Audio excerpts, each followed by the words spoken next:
So Miss Meadows receives the telegram. She couldn't take her eyes off the telegram. But notice her reaction when asked by Miss Wyatt what the telegram is about, where Miss Wyatt says, I hope it is nothing very serious.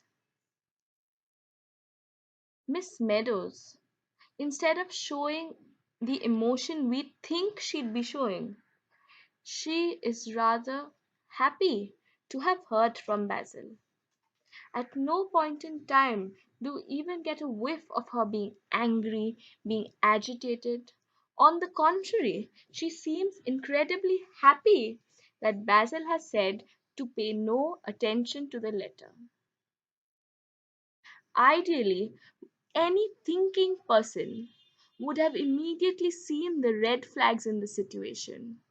Even if Basil had written to ignore the previous letter, would any thinking individual have been able to just forget about what he had written, to forget how suddenly he wanted to say that he was not a marrying kind of man, how suddenly he said that he was not ready to settle down, and how suddenly, out of the blue, he had hurt her. Additionally, how little he must have loved her to have not even scratched out the word disgust properly. So these things ought to have been red flags, but Miss Meadows here seems to be happy to have just heard from him, and she seems even more happy to have been told that he wants her to ignore the previous letter.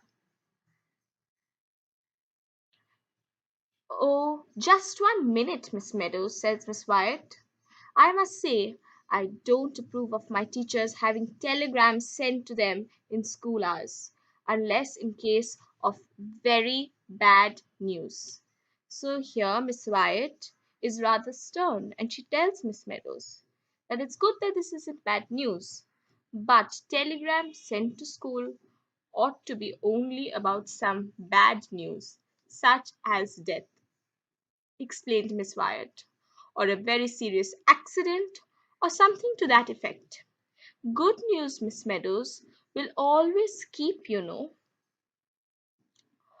On the wings of hope, of love, of joy, Miss Meadows sped back to the music hall, up the aisle, up the stairs, over to the piano.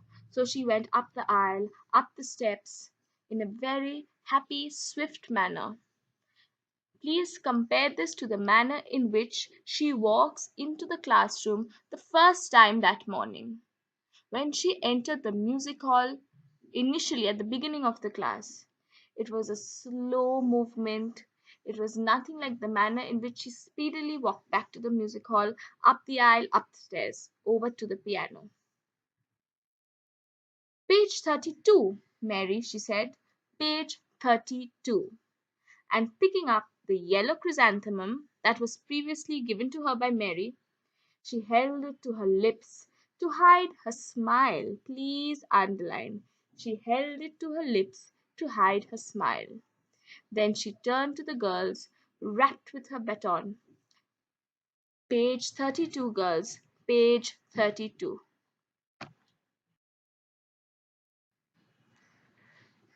We come here today with flowers overladen, with baskets of fruit and ribbons to boot, to congratulate.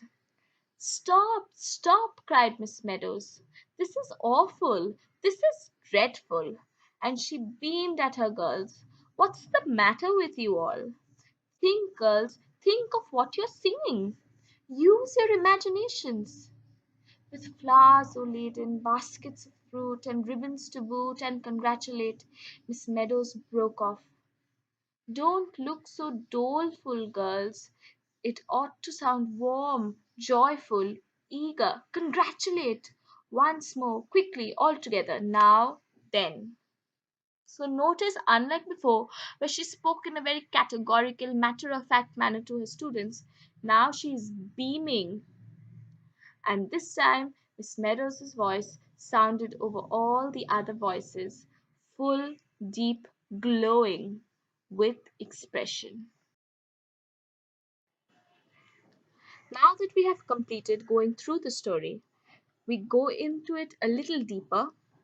The short story The Singing Lesson by Catherine Mansfield describes a particularly significant emotional shift that occurs in a very short period of time. Now, as I have told you, this short time period is typically a characteristic of a modern short story. The story follows a school music teacher, Miss Meadows, whose sad personal life becomes interconnected with her professional duties as a teacher.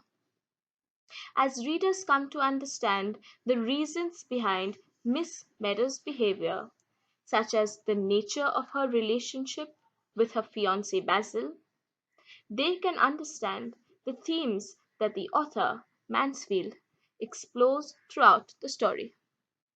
The character of Miss Meadows is an essential tool used by the author in depicting the theme of reliance.